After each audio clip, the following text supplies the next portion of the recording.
opening government is very simple. We just need to show that this form of violent resistance is just, independent of the outcome. Insofar as we're able to convince you it's a justified mechanism to be used, we ought to take this debate. First piece of setup. What is the risk of democratic backsliding oftentimes look like? These are leaders who have tendencies to portray things like authoritarian, who have particularly waving towards things like dictatorship or military groups that are particularly taking into the government. Why are they likely going to change and destroy democracy? 3 reasons. 1, the certainty for them to consolidate power. There's no certainty whether they are able to win the election in the upcoming term, so they want to consolidate given the current time frame. Secondly, things like populism in ANCs with African leadership uses to stay within the power. That's why they do things like amending the constitution that justifies the way in which they can continue to remain within the power. But thirdly, these people just hate democracy. They have their own needs and principles to be fulfilled. That's why they always ought to trade off the minorities and the things that they want to do so. Second piece of setup. What does violence resistance look like? This is a spectrum that we need to acknowledge. It could go all the way to things like riots and protests. It could also look like active condemnation done in masses and groups, or brute force used to against resisting your police officers or military groups who are often coming against you. Third piece of setup then. Why is it urgent and you ought to care about this individually? Notice the point that we're going to use under opening government is based on utility. That's why it's more better than things like a particularly vague like deontology. Why is violence the best step? 4 reasons under this. First, we need to acknowledge oftentimes the individuals who are likely affected by this and the minorities in the region who don't have capacity to stand up against the government. The first thing they're able to achieve is that it directly hurts the governance. When you block roads, you conduct things like protests, they can't efficiently do their governance at all. But number 2, you garner mass media attention through things like social media or international news platforms that often care about things like this and report them internationally. Number 3, diplomacy never works with governance. There is asymmetry of power. That's why in India, like the Gulabi game took over, social movement had to use violence in order to resist them, otherwise they continue the chokehold of power. Fourthly then, you're also able to galvanize individuals from your group. Often minorities are divided because they feel, I can't do anything to change against this government, because often too powerful, they won the election. Under our model, when you bring it to the streets, you evoke the sentimental value even for these minorities to participate, and this gives you things like ability to galvanize, centralize, and number up the minorities towards the government. Lastly then, these are the most vulnerable individuals. The form of resistance is the only way for you to project your testament that this is a will that you want to particularly fight and stay particularly along. First reason then, why is it justified to do so? This is the principle of democracy we're going to explain. Under this, the preface is to explain why this is the best mechanism of self-defense that the minorities ought to take and care about. Because these are harms that are caused directly upon you. Look at the Tigray crisis, where the government beats up people who go against the government order. Look at South Sudan. Anyone who goes into the gold mine to work and steals particular gold, Omar al-Bashir kills them. But for in El Salvador, where Bukele can prosecute people in absence of having any form of warrant with particular forms of proof. All this premise illustrates to you that this is just because the only form of self-defense minorities undertake. Why is it likely hard for them to go against governance absence of resistance through violent resistance? 1, often the government has equipped with proper kinds of weapons and machineries, guns. Number 2, they have trained soldiers who are likely patrolling you. But number 3, the number is too huge. All these are mechanisms used by this governance to claim innocent individuals. And no judge. These things that these governments are already doing, despite being democratically elected, are unconstitutional, are unlawful. So the breach doesn't start from the violent resistance, but from the governance itself. Secondly, incremental things get worse as you're speaking. This is particularly important because any point of delay within the time means things and the ability for government that is elected to choke and strengthen their power becomes much more likely. First, things like nepotism, where they hire their own relatives, brothers, sisters within the government official bodies as the needs of people are secondary. Number 2, they can expand on the form of authority because they have the yes man next to them. They don't have any resistance to pass things like policy. But thirdly, absence of resistance, there's clear pathway for them to conduct governance and they feel validified because everyone is okay with it. Third reason then, why is it particularly harmful for the future generation in line with the principle of democracy? We can already predict off-banks will probably say things like, oh, voters elected them, it's legitimate. Why is it illegitimate? 1, voters being consent to democracy being overthrown. This is the highest thing you ought to care about because it harms the future generation lives. And the preservation of all is particularly the most important thing. How do we weigh these claims? Notice in status quo, even if people are democratically elected, we have safeguards in place to remedy the faults in democracy. This looks like separation of power in government institutions where you consolidate different forms of power. But number 2, you set term limit for presidents. If you let Obama to win, he can win forever. But democracy can be remedied and the inhibitions put in place in order to rectify this. But lastly then, violence is also a form of democracy. Because notice, this type of multi-group carry along a lot of catharsis, a lot of baggage, and this is the last resort form particularly for them to exercise their duty and show to government what they're particularly able to do so. Closing. Self-defense usually involves proportionate violence, but if violence is on a spectrum and not everyone can operate the same mechanism, how do you justify what is proportional and what's not? It's very simple. Notice when these people are being elected and they want to clamp down on rule, they are not caring about minorities at all. The illustrations and intuition form I gave earlier sufficiently proves why balance is enacted upon them. Lastly, what are things you're likely able to achieve under our model? The first thing, due to the immense scrutiny and international pressure, you can at least force things like concession from this government. This can look like implementation of affirmative actions, quotas for the particular minorities. Or number two, the sales president particularly enact like the economic free zone for them to particularly trade, operate independently. The leverage here to discuss with the government only exists because the government wants the violence to stop. Violence is expensive for them to manage. You can look at a simple example, the students of Bangladesh, where violence resistance is what eventually took over the government. PM has to evacuate the country. In absence of them enacting these kind of things, the paramilitia group would oftentimes climb on individuals' rights and minorities are going to be harmed under our model. But lastly, even if you don't win this decision, why the clear projection of violent resistance is sufficient enough for us to win? The first thing that international media and scrutiny puts pressure upon its government, things like trade, sanctions, embargo put upon South Sudan, particularly makes them look like a volatile actor, so they have to make into concession, you push them further. But number two, this is the only form of self-empowerment you're able to overthrow these minorities, because autonomy of justice is given to them. All this while they're conditioned to believe you need to shut up, listen to the government, follow this to get shot down. Only when you're able to galvanize individuals, come together and fight against the government, you're allowing them to particularly exercise their right. Because notice, living a life of violence is the current status quo people are going through. Allowing these anti-democratic governments coming into power only makes their life much more worse. What do we get in worst case scenarios under our model? Even if there's no change in the particular form of governance, one, you're able to use as a leverage in terms of concession, getting particularly important rights for you. But number two, the internal sentiment that galvanizes upon minorities. Because notice, in status quo, there are people who are okay with this government coming over and people who are not okay. But when people see your own brother and sister are fighting for their rights and dying, that's when you galvanize the number of minorities you're particularly able to get. But thirdly, this is the pressure to also hold this government into accountable. Because if anti-democratic governments have an active incentive to change, forms of violence or resistance is the only chokehold stopping them from doing so. For all these reasons, so proud to propose.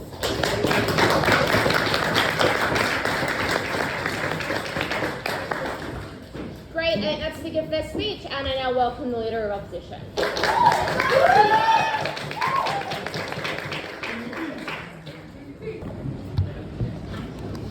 The reason why opening opposition can be boxed out of this debate is because the status quo is people are dying. It is uncomparative for them to say this is undemocratic, this is against the rule of law, if rule of law was not practiced in the status quo.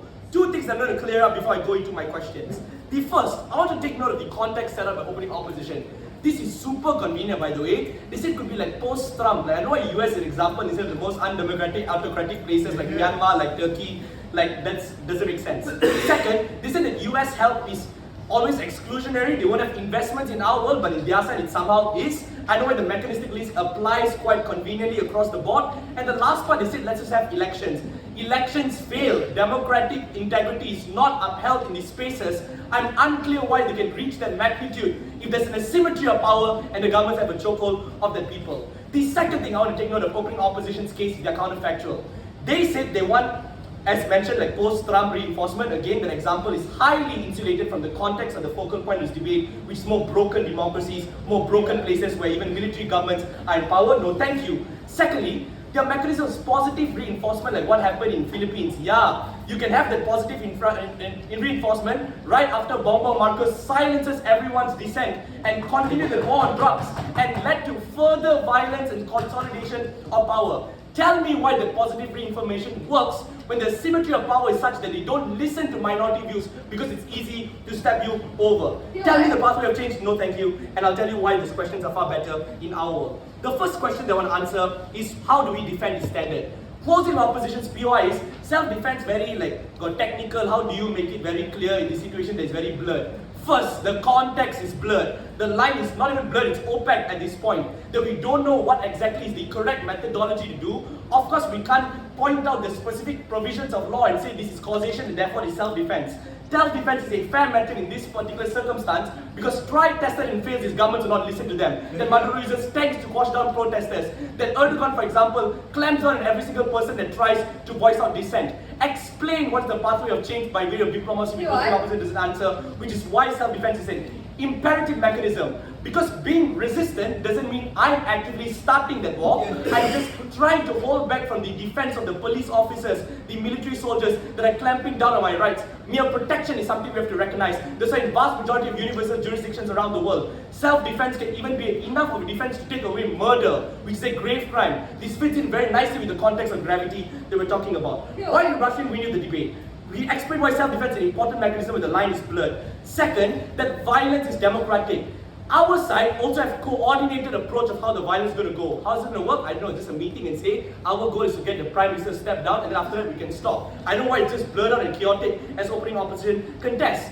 Why is this important? The mere fact that at least we're assassinating the leader that we're willing to defend the opening government, that's good. At least this power continues to stop growing. That we don't have one other person that becomes part of that systematic empowerment of power to become stronger through cronyism and nepotism. Eliminating one person as the end goal is still far better than the world we have in comparative. That's why, for example, even violent or radical parties like in Malaysia, PAS, is still given credence. People can still vote for them because there's no one in this room that can determine political correctness.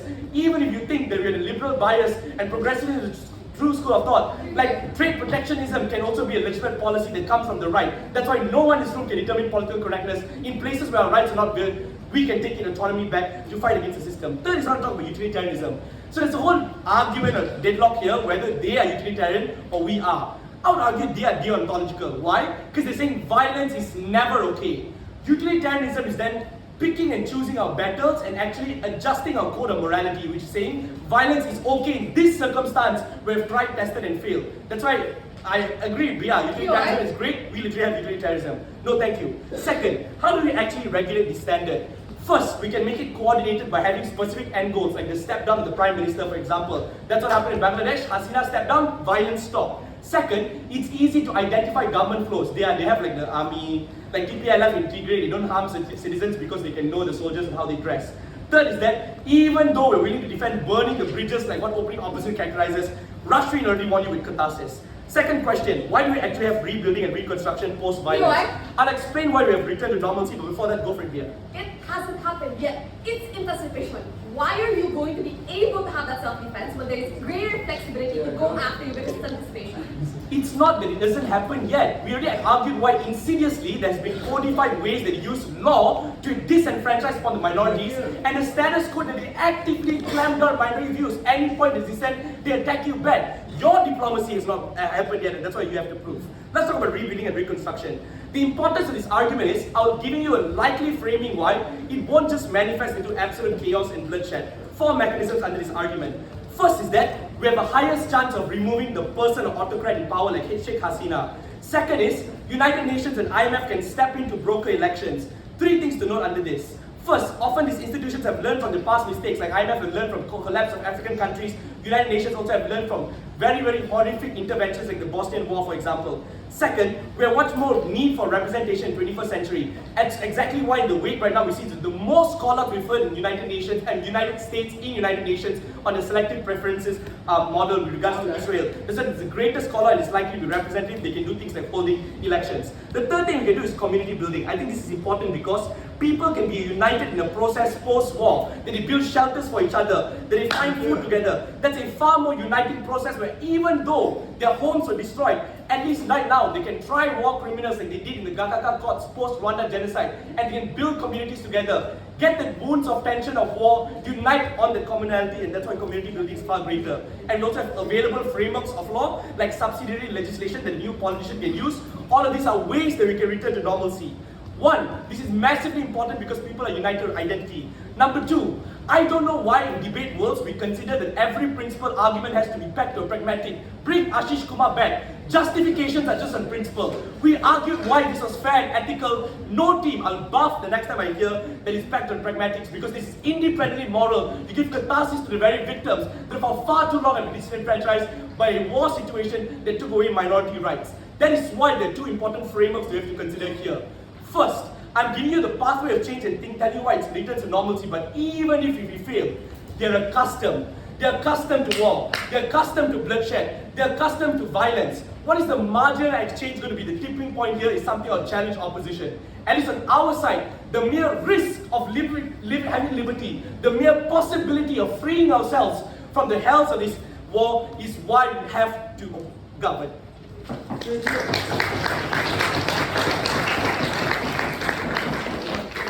Great, thank you so much for that speech, and I now welcome DLO to close top half.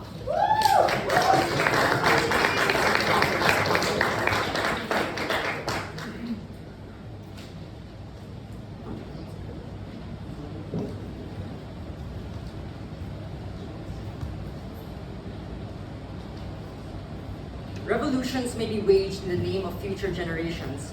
That means nothing compared to the real and visceral suffering that you inflict to those whom you have a proximate obligation to. I'd like for government side to justify violence against the soldiers of the Marcos regime who had no other option but to follow orders from their superiors. I'd like for government side to justify and look in the eyes of a civil servant that is trying to make ends meet during a period of transition of governance in their city to be roped into a revolution to which otherwise those who can are the ones that kill and those who can't are forced to watch from the side. And we say that time and time again government side forces other individuals to make an ultimate sacrifice which otherwise they do not consent to. So if consent matters, their side holds hostage. They say they defend self-defense. What they instead do is really preemptive tyranny that knows no limit. I'm very happy to oppose. I'm going to talk about three things in today's speech. Before that, a point of substantive as to why we will win. I will talk about why our highest obligation in the period of transition is to have functional governance. Opening gov is immediately out of this debate, no thank you, because they assume that people are already dying, that the government already put the legislation that is already undemocratic,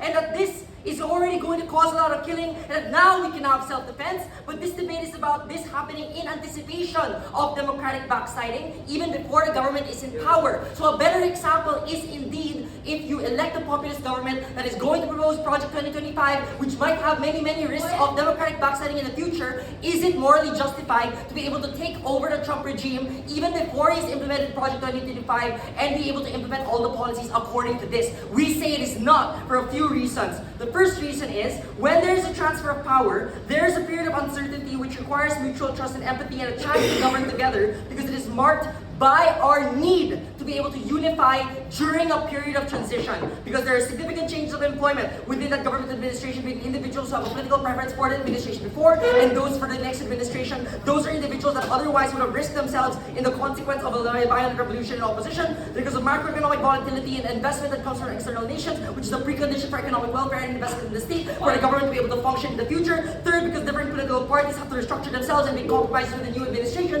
which is oftentimes the precondition for cooperating with authoritarian regimes under constraint, which is why even if there is constrained legitimacy of democracy, working and party hopping between administrations and different political parties is oftentimes a very good compromise to get welfare for those that you are serving, because that is in the interest of a populist government to be able to lead, even if it might be undemocratic. But lastly, because it is the transfer of administrative power and administrations from one party to another, which can have a lot of violence as well. So, control is the most important thing, functioning governance is the most important thing, because governments are justified over governing their own people. Because other people, all poor individuals who cannot fight, all elderly people who cannot fight, all of these individuals are dependent on the full functioning of governance, welfare, government institutions, healthcare, public services. All of these things directly give people the ability for the government to function. Directly are people that you already pay taxes for, already are represented by the government. We have a closer reciprocal obligation to those that are held hostage by a violent revolution, which impacts all of the biggest argument, because they are the ones whose lives are already being sacrificed even before an individual is caught in this violent revolution. And that is why it's unjustified, because even if it's against the military power with overwhelming power over to you, it does not justify the instrumentalization of those individuals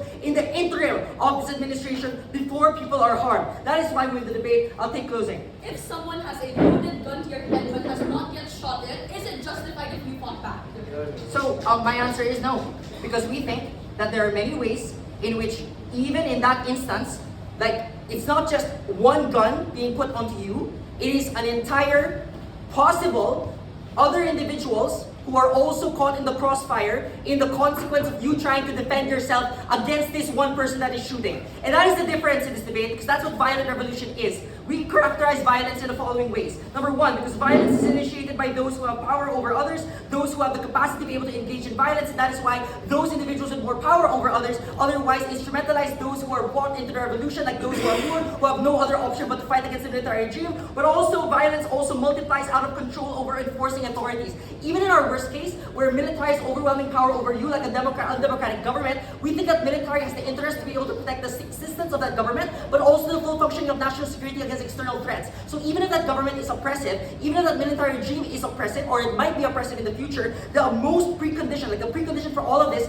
is the full functioning of that military to secure itself against any other potential multiplicative effect of violent revolution. And that is why necessarily government side has more speculation on the consequence, more people die in the long run. Government says that the violence is democratic because it represents catharsis. This is not democracy. It is not about the feeling of your preferences or what you feel is more important, like your political preferences, but it is your ability to have one vote. Your vote represents your participation in that government. Your vote represents your ability to have control over a future that you yearn for. And that is a full functioning government during a transition of power. That there is at least some hope that some government institution, like a hospital, like a healthcare facility, like welfare institutions that want the military to be able to defend you when you are a threat, must exist. Because that is the most approximate control that you can hold over the state. That is what democracy is. But when violence weeds that out for any other future generation, as per the arguments they may already provided to you,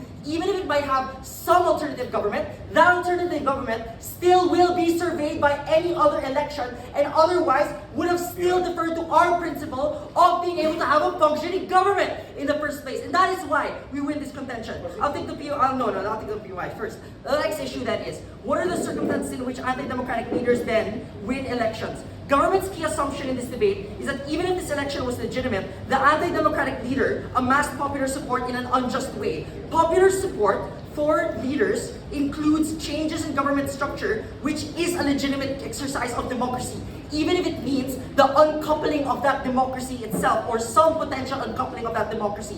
Why? Because we believe that even in democratic systems that are slow, that are characterized by administrations that stay in power for a very long time, or for example, your ability to have authoritarian control even under a very legitimate democracy, is one in which you still hold hostage every succeeding future generation. That is why we yeeted out the entire characterization of future generations, because the approximate control of the current population was simply more important, because it does represent the question of administration and your government, your ability to govern over yourself and have control. So even in our worst case, wherein we hold a minority hostage, the majority is indeed more important, because it represents a greater number of individuals that desire the ability to be free, that desire some welfare, that desire a military, that desire the full functioning of that government.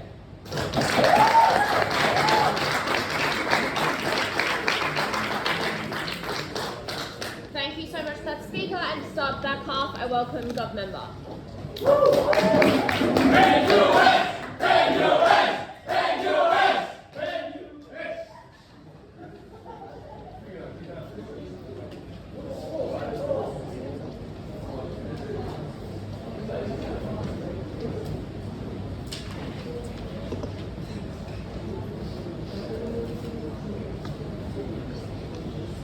Can I start? How does an anti-democratic politician win through legitimate means? Firstly, this looks like placing restrictions on opposition parties or absorbing them into the opposition politicians into the ruling party, crippling the ability for voters to have options. Secondly, this looks like state-run media organizations that launch smear campaigns on opposition parties or propaganda of the ruling parties. Thirdly, this looks like politicians using historical legacy or coming from a political dynasty and gaining popular votes from there. Fourthly, it looks like politicians who use religious rhetoric like Modi's Hindu nationalism or Erdogan's pro-Islam platform. In many cases, the line between legitimate and illegitimate are not always clear, especially in the most likely context in developing countries where there are weak democratic institutions, little free press, weak electoral oversight and control, and weak democratic consciousness. It is entirely possible for a politician to legitimately win the popular vote, but the basis of that democratic mandate is uninformed because voters did not know they were going to change the constitution. The point of this first contribution is to question whether the politician truly has the will of the people. Being a legitimate election is a low bar to meet. As long as you're not stealing votes or doing voter intimidation or rigging the elections, that qualifies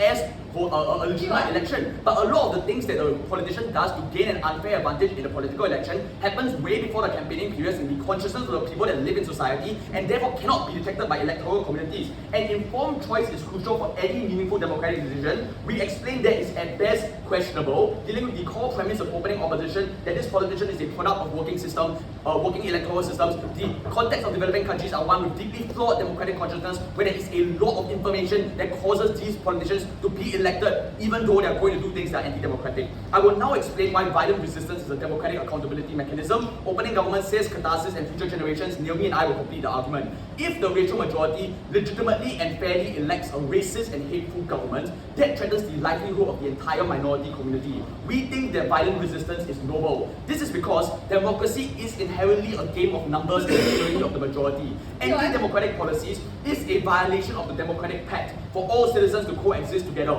For the Indian Muslims in the world, for the ethnic minorities in Burma, and all of those that are excluded by the process of the tyranny of the majority, this is life or death for them. That is why this is different from violent resistance against subjective differences like ideology or economic policy or social policy. Because being anti-democratic as a politician is a fundamental reneging of your agreement to be a democratic representative in the first place. It constitutes a fundamental assault on human dignity, and therefore violence is often the last resort. Getting 51% of the vote is not a free pass for you to disrespect the democratic institutions of people. You can do whatever economic policy you want, you can have whatever political ideology you want, but the one red line you can never cross as a political representative is to say you do not respect the democratic institutions that are meant to protect the people that are going to exist in the future. The second reason is that states have huge amounts of coercive power. They have a monopoly on violence, they have legislative power that control your body. That is why we control and constrain the powers of states through accountability mechanisms like the free press, like the separation of power. Anti-democratic policies are things that destroy those separations of power, stacking the Supreme Court,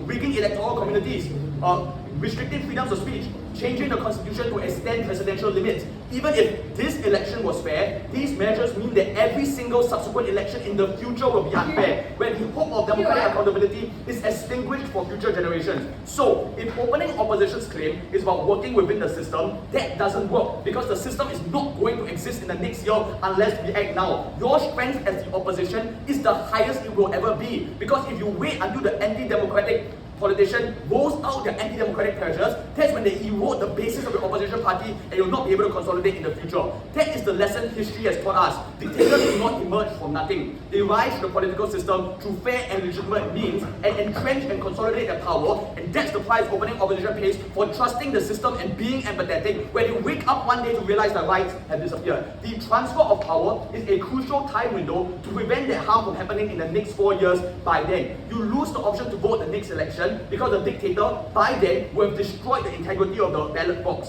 Obviously, this violence happens when the politician has demonstrated clear evidence of anti-democratic plans. We're not talking about the Proud Boys in America, we're talking about cases where we know that the leader is going to change the constitution, and the reason why you ought to believe this claim is because no one would want to join a violent resistance unless they are motivated by very clear threats to democracy, and so those are the instances where we know that this person actually has bad plans. It is not a speculation, it's the gun to the head of society. At this point in my speech, we have 3 independent reasons for why violence is part of the democratic accountability process. Firstly, anti-democratic policies is a violation of the democratic pact. So regardless of what this politician was elected on, that action is the red line and is a violation. Secondly, we are avoiding massive future harms of authoritarianism. And thirdly, violence is the only solution given that the ballot box will be gone. If you believe any one of these reasons, you give closing government will win. Let's talk about outcomes before that, yes. Your context of weak developing states means no election is valid at all because liberal parties need to still be corrupt to win on CG. Do you support violent resistance or progressive party who wins? So they're really playing the line here between what's legitimate and illegitimate. Many developing countries have legitimate elections, but the democratic consciousness is weak, meaning that they produce unfair results that lead to the anti-democratic leaders eventually rising. Let's talk about outcomes. Opening government only explains that violence is expensive, and so the ruling government will make concessions. This is assertive. We have 2 contributions. First, on awareness. This creates awareness of anti-democratic behavior. These politicians control media, come from dynastic families, and have a cult of personality. The sensationalism of violence breaks the illusion that this person has the goodwill of the people, and that makes people more informed that a politician is unfair, making people more aware of the anti-democratic things that are going to happen in the near future. Second, anti-democratic things happen very suddenly overnight, where constitutions change overnight, where the Supreme Court suddenly is sacked overnight. Violence creates disruption, like shutting down the government temporarily, which buys us time for international actors to come in and stabilize the situation. When opening opposition say it hasn't happened yet, waiting for it to happen is too late, because by then the Supreme Court will be stacked with the cronies of the politician, where it becomes unable for you to make any legislative change.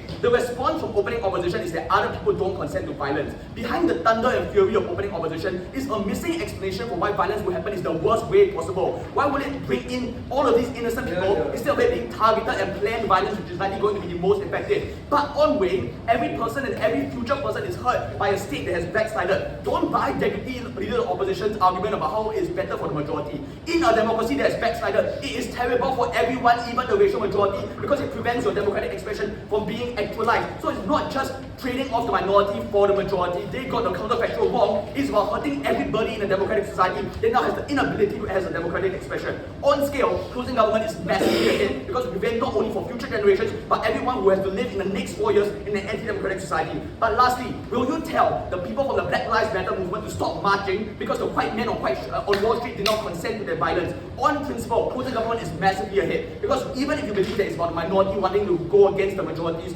choice, those individuals are also the most vulnerable and are the most threat of having a dignity attack. Great.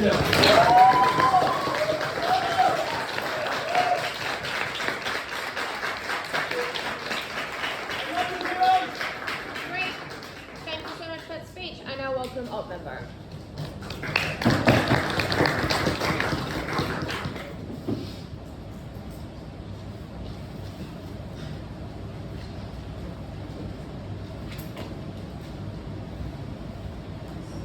Okay, before I start, just a softly shout out, but it's been an incredibly hard journey for me for the last 3 years and for our SOC, my previous institution. We did not have a single open break in 2021. 3.5 years down the road, we are sitting in the semi-finals of an ABP, which is a huge achievement for us, my previous institution, that is DTU.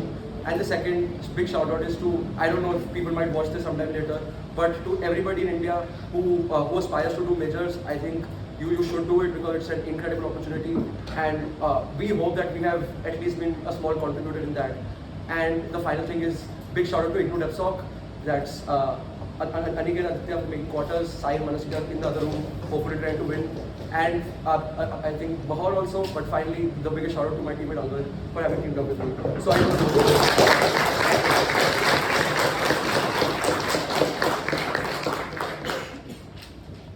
starting my speech in 3, 2, 1. Government bench does not have a comparative, because they at no point ever explain whether the violence is going to be effective in developing a democratic system.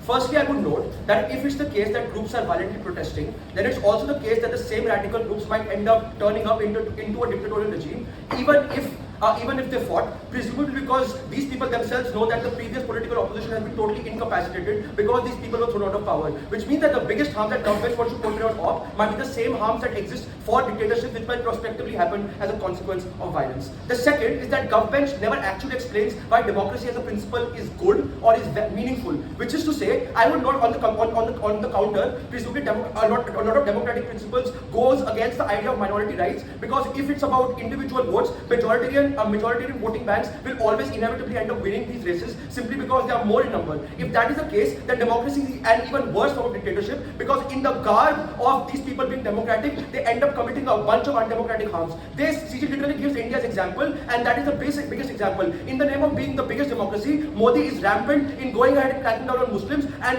the easy way that he has is to just say that it's justified for me to do this, or also the fact that I am not doing this. If that is the case, presumably democracy is not the correct moral framework. Government benches had to explain why undemocratic behavior is always bad. The third thing I would just note, and you might think that is bullshit, but a lot of dictatorships end up being extremely good economically simply because these are governments that have never engaged in welfare spending. Presumably it's a case that there's a counter benefit for a lot of economic rights. Presumably China, even if it's socially horrible, the living standard that a lot of Chinese people have is significantly more than a democracy like India, where so many people have suffered through poverty, so many people have suffered through welfare spending. That means that government bench is very uncomparative in this debate. Sit down.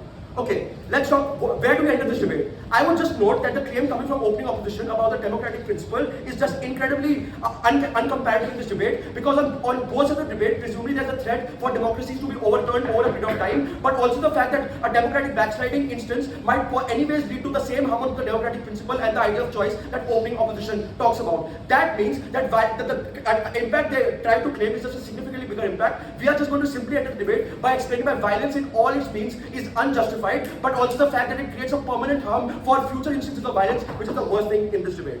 Let's talk about violence first and the nature of violence. The only claim that comes from opening government here is to say that we are going to be strategic with violence. I think the mechanism that CG adds is to say that this creates awareness about violence. I would note that this is an unlikely scenario for a bunch of reasons. Number one, simply because it's often hard to quantify the amount of violence that you need to conduct on a specific dispensation. Simply because if the enemy is so powerful, then their power is also unpredictable, which means that initially you are unsure about how much violence you need to inflict. But secondly, once leaders are into violence of these specific movements, it is incredibly hard for them to pull out of it, because they have already lost a lot of lives, which means that the only meaningful way for them to justify so many lives being lost is to continue fighting until you achieve the end outcome. This is a lot of the ways in which radical groups around the world rise, by losing more lives, by telling their people that insofar as these people have also lost their lives, you also should go ahead and sacrifice yours, which means that this harm compounds over a period of time. The third thing to note about violence is the fact that it is often hard to track the source of violence. Even if you committed an instance of violence, presumably it is very hard for anybody else to claim that you were the first initiator of the violence, because you can make the same counterclaim, which means that groups at the end of the day end up fighting between each other about who committed violence first, and this often creates a race to the bottom, because you become more and more violent simply because you blame the other group from being the initiator. This uniquely means, and the fourth thing just is, that violence does not create awareness. Presumably in times of violence, the media often covers the headlines, they do not cover the nuances, because they simply recognize that it's an urgent situation and people are looking for immediate recourse as opposed to reading the nuance of what happens as a consequence of violence or how this violence is being conducted. If all of this is true, this means that government bench has to justify the worst sort of violence as opposed to saying that we're just going to strategically conduct violence. This unweighing is simply crucial, because this fills the gap coming from opening opposition, because opening opposition's case about violence is very vulnerable to government bench team saying that this is going to be strategic violence. If we are able to prove that this is violence that is outright, we directly unlock all of the benefits that opening opposition achieves, which means that they have a massive problem of framing violence in this debate. What does violence entail and why this is significantly harmful? Firstly, I would note that violence directly entails massive loss of life, because a lot of civilians are put under harm's way. Presumably, if you're in effective protest, the only way you function is by putting a lot of people in harm's way, and that in and of itself leads to a direct loss of life. The second thing I would just note is that this also often leads to destroying a public infrastructure, which is uniquely important, because once you damage it, the amount of time that it will presumably take to rebuild this is just significantly higher, and this is the only way in which violence can occur, because this is the only effective way in which you can possibly overturn an undemocratic regime. This means that you directly cause a significant amount of harm.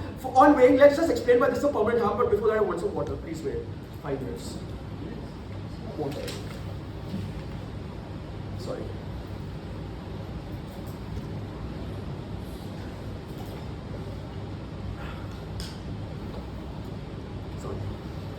I stopped at 5. Good to start again? Yep. Starting in 3, 2. Why does violence cause a significant harm in this debate? Opening opposition at best says that some civilians' lives are lost, without explaining whether this is a significant harm related to everything that government bench teams are saying.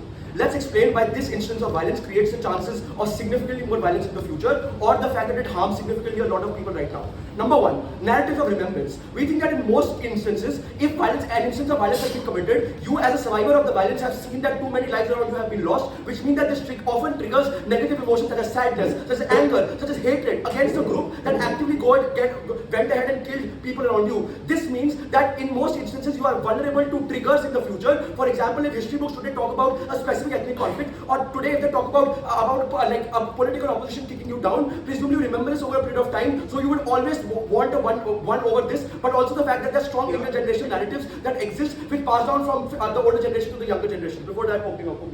Your claim is uncomparative, because you say violence is difficult, but it's not impossible. That's why we're supporting a norm to try to coordinate and navigate through the difficulty of violence and coming to but you can't fiat just navigating through violence as plainly as you want. You need to explain the reasons for it. Presumably CG has some good reasons, you or any rest of it. Secondly, on weaponizing narratives, I would note that political parties in the future and right now will actively want to weaponize these narratives against each other because they're competing for who can capture the sentiment of the electorate the most, which means that there's a strong incentive for them to go ahead and possibly make sure that they can capture these people, which means that it's a race between different political parties to become even more radical. The final thing I would just note is the fact that your chances of as a survivor getting triggered or getting targeted is just significantly higher, because if the current government in power recognizes that you were a dissident at the time who committed violence, then the chances of you getting persecuted if this government comes successfully to power increases significantly, because now you are targeted. This creates significant amount of violence. Why is this a principal harm in this debate? Simply because people die and people lose lives. Why is it the correct moral metric, and why this justifies all kinds of utilitarianism?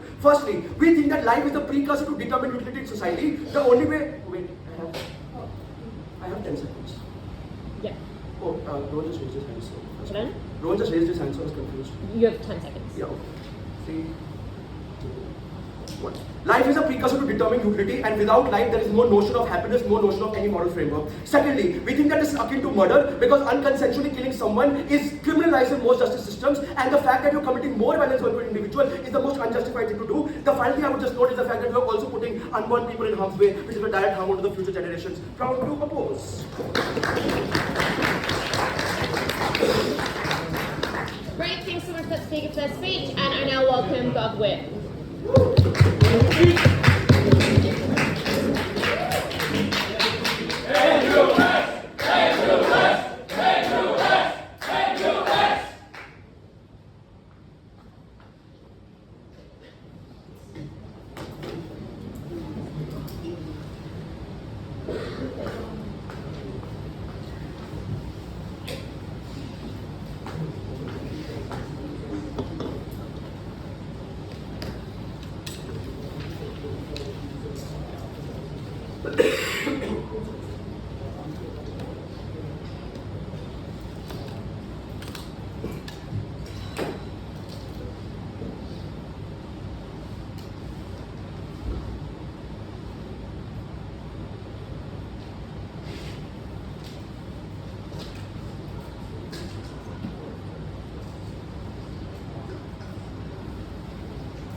Closing opposition chose the most uncharitable version of government and turned it into an extension. They say that violent groups will become a dictatorial regime. We tell you, so just to preempt whatever Whip might say, is that you actually create grounds for better democracy in light of violent resistance, because you create a precedent to keep future leaders in check. They don't want violent resistance into the future. You have a comparison to previous acts of anti-democratic behavior, which Cavan explains to you, how there will be greater democratic awareness that people can use, people can threaten with violent resistance into the future to ensure that you get proper nation building. But we also explain to you that more violence is logistically difficult to do, because in light of this kind of like instability, you usually have fractured camps. There is no actual mobilization that can occur once the violent resistance has enacted such that the government is no longer in power. And also it means that you don't really have resources because the military doesn't have like unlimited guns, and also there's international scrutiny in light of this kind of conflict. Therefore, it's unlikely that violent groups will become dictatorial regimes into the future. The next thing we hear from closing government is that violence creates more violence and it's incredibly disproportionate. I will be clear that violence on our side will not be excessive.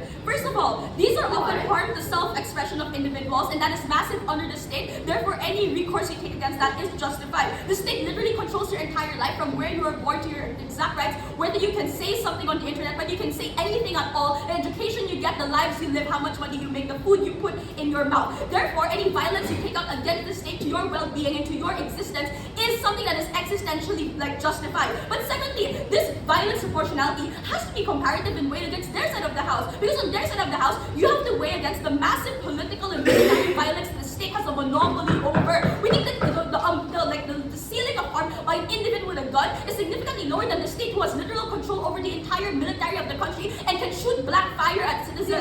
Therefore, on their side of the house, what they deem to be disproportional is more applicable to the state's power on side opposition. And when you're under an anti-democratic government, people live in a perpetual state of insecurity. It doesn't matter that someone has not shot you yet, but the fact that they have a gun to your head and can shoot anytime is enough to prove that people have the justification to react violently when they live in a world where it's not guaranteed that they even have safety by their own governments. But I also want to make the margins clear by telling you why violence resistance has practical effects that exist, regardless of proportionality. We tell you a few things. One, mobilizing is accessible because of the perception that people aren't taking to the streets. You have an illusion of safety because multiple people are coming to the streets together and rapidly mobilizing against the government. This is better and more comparative to their side of the house, where people would have to either become politicians themselves and change the institution inside out, or would have to wait for another 4 years of living in perpetual fear for the government to change. We think it's better on our side of the house when people are mobilized en masse. But secondly, it's also effective because government response to violence will create more violence, which is additional cost for that government, which we tell you is enough of a deterrent because then they'll face international scrutiny. Then you activate all the accountability measures that only exist on our side of the house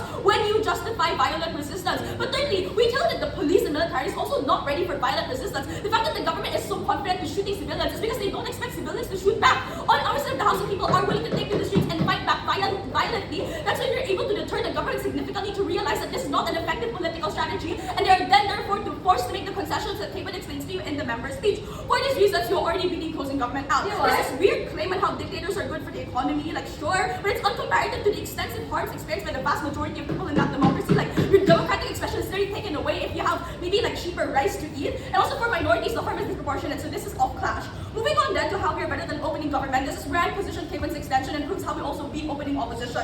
So what is the claims we hear from opening government? I think the stronger claim we hear from OG is firstly this idea of their principle, which I think is half-cooked. OG says that defense is the only option for vulnerable people as a last resort. But OG does not explain why the other options are inaccessible. Therefore, their claim of last resort is necessary to justify why violence is okay, but they don't actually explain what those alternatives are. Opening opposition rightfully points out that OG merely defends a blanket principle of violence, which is vulnerable to all of the opposition attacks. We are different from closing government because if Cavan explains to you, one, that the legitimate alternatives on-site opposition are actually highly undemocratic. Things like stacking the Supreme Court, using social media and propaganda machines to allow you to get into power, using things like racist rhetoric and xenophobic rhetoric to get yourselves into power. He explains to you why these are legitimate in governments now, but are highly anti-democratic and therefore creates grounds for more anti-democraticness into the future. But secondly, Cavan explains to you in democracy's context means that the breaking point and the red line of democracy is when you break the democratic fact, and that is when you activate violent resistance as something that is justified. You only get the one explanation coming from us. We prove the principle OG tries to do. The second thing OG tries to do then, if you don't buy the principle, is the more practical harms of violent resistance. OG says that violence is expensive for governments, and it's a good chokehold, and that therefore violence will be effective. My responses to CG I think already is just better than this, but Cavan also explains to you how instead of just asserting it and being uncomparative, he explains that the mass awareness of anti-democratic behavior is incredibly important for getting successful anti-mobilization against this government. You do not achieve those benefits on opening government unless you believe the mechanism needed from Cavan's speech. For those reasons, we are winning the government bench. Lastly, let's move on to opening opposition, but before that point, even with violence done well, your checks and balances concede that you normalize violence even against the replacement. Voters have a moral claim to prioritize stability that allows a state to at least function. Okay, just because we had like violence resistance in the past doesn't mean everyone's okay with shooting guns whenever we don't like the next government, right? Obviously, especially for people who have experienced these harms, know the visceral harms of doing that, and therefore people aren't going to be okay with being violent perpetually into the future just because they were violent before. This incredibly uncharitable,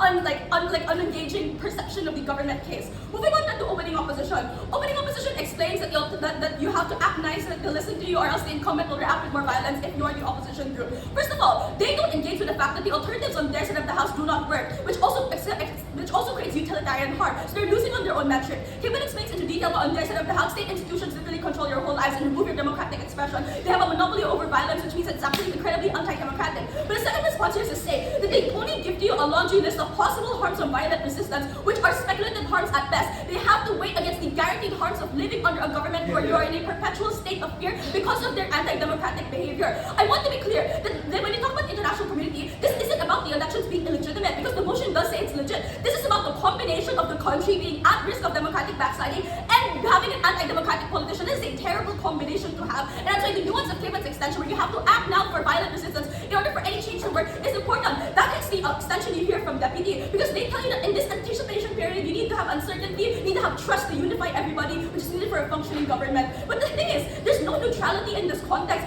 It is uncertainty. The uncertainty is ridiculous, because neutrality doesn't exist in a context where you're in a perpetual fear of your life being taken away from you by your own government. So that means the majority is actually far better on our side of the house, even if opening opposition cares so much about the police officer who was just following orders. Because on our side of the house, taxpayer funds are being, their side of the house, taxpayer funds are being embezzled. People could be a victim of police violence just by looking at an officer in the wrong way. So we think that on their side of the house, there's no meaningful resistance that ever occurs because people believe that they can change the institution without the institution ever changing. But change the hearts compound. Once the constitution is changed, it's harder to change it back. Opposition loses.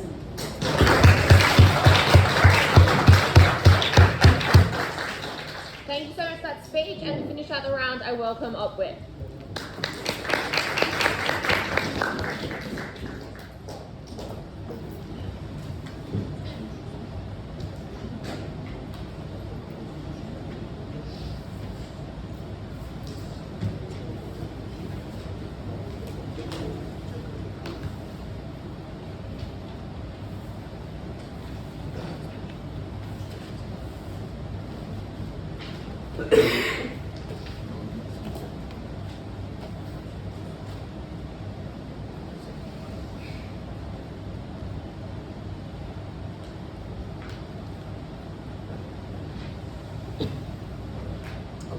Starting in 3, 2, 1. Let's take out opening opposition first. Opening opposition, this is the extension we have on them. 3 things. 1, why the violence is never going to be strategic, because this is what the metric both governments rely on, that we can do this strategically. What opening opposition doesn't do is explain why this can't have it strategically. This comes uniquely in Vansh's speech when he explains that in most instances when states have high power asymmetry, you do not know the extent to which they're going to cause damage onto you. You do not know the kind of institution they're going to erode to go ahead and keep your dissent in check. Which means in most instances you're going to resort to the maximum amount that is possible out of you to go ahead and push back against state to control the states as much as possible if it's morally justified. If a moral justification says that violence is okay, you're going to excite to the highest degree to ensure that you can create the maximum amount of deterrence against the state going and oppressing you. Which means in most instances violence is not going to be strategic, but rather going to be outright exactly what happened in Bangladesh when they overran the parliament and throw Sheikh Hasina out, and I think violence will continue after that point. This only happens because people want to reach that highest level of moral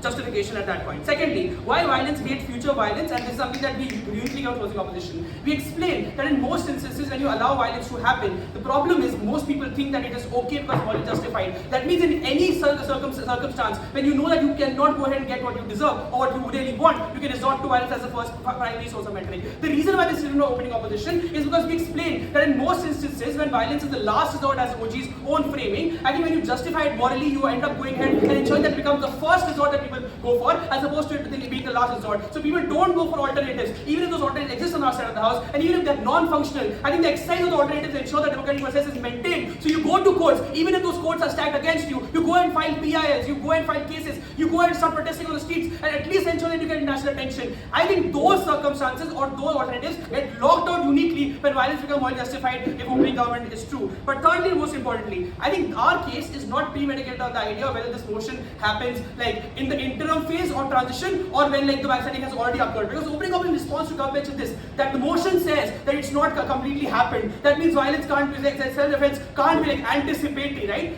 We believe that violence is never justified, irrespective of whether it fulfills the self-defense principle or not. And this is what I want to go ahead and weigh against opening opposition very clearly. We believe that when violence creates more violence and violence goes ahead and expands the scale of harm also onto society and especially minorities, it's universally harmful because of 3 reasons and why this weighs over opening opposition. 1, I think it takes away life. Life is the most important thing that determines even things like utility and tautology. Whatever matter you want to decide on top of or in the entire debate, if without the human life you can't go ahead and determine what is right and what's correct. I think it's for individuals to go ahead and do that, and without individual life you can't go ahead and assert those kind of metrics. I think this is more logically prior to electoral choice, where electoral choice can only be determined insofar as you are alive, right? So you can't go ahead and start going and voting on the streets or like start protesting or doing anything of that sort if you are not going to get the sense of security on your life at that point. But secondly, I think life in and of itself is like the systems of like society are going ahead and mostly go ahead and support life or like protection of life, right? This looks like religions asking you to not go ahead and commit murder. It even looks like law systems going ahead and outlining things like just killing anyone or manslaughter. All those things condemn violence, which means that it's morally justified for the entire like systems of government and people to go ahead and condemn violence at that point of time. Which means violence is a universally harmful thing, and this is also true for reciprocal obligation. Like I don't want to get killed by you, so I am not going to kill you. And those kind of universal truths, something that everyone subscribes to, which means in most instances violence is universally problematic, even if it is not during a transition phase. And this is where I want to get it with opening government's case.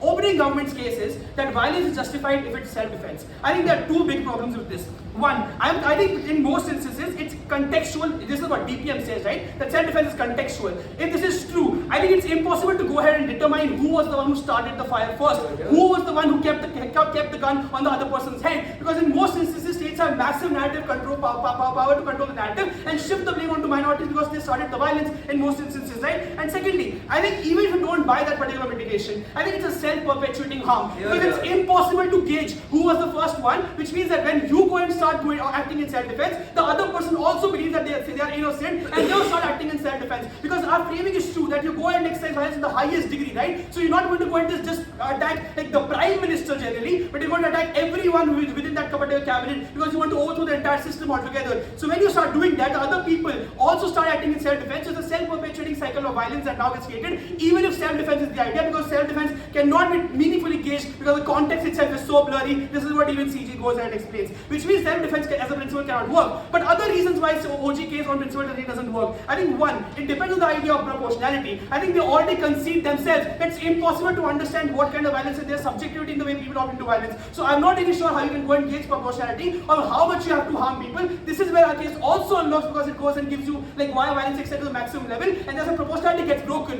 When proportionality gets broken, self-defense principle doesn't really stand at all, because even if someone goes ahead and puts like, I don't know, puts like an IT raid on your house, you're going to go and start shooting them because now you're going to exercise the violence to the highest degree, considering it's more justified for you. Which means proportionality gets broken and self-defense principle really doesn't stand on opening government. Before I go on to CG, sure. Of Vansh, biggest harm is that violence is not open, it's done in an unstrategic, unlikely worst forms of manifestation. The question then becomes, is strategic violence justified for you?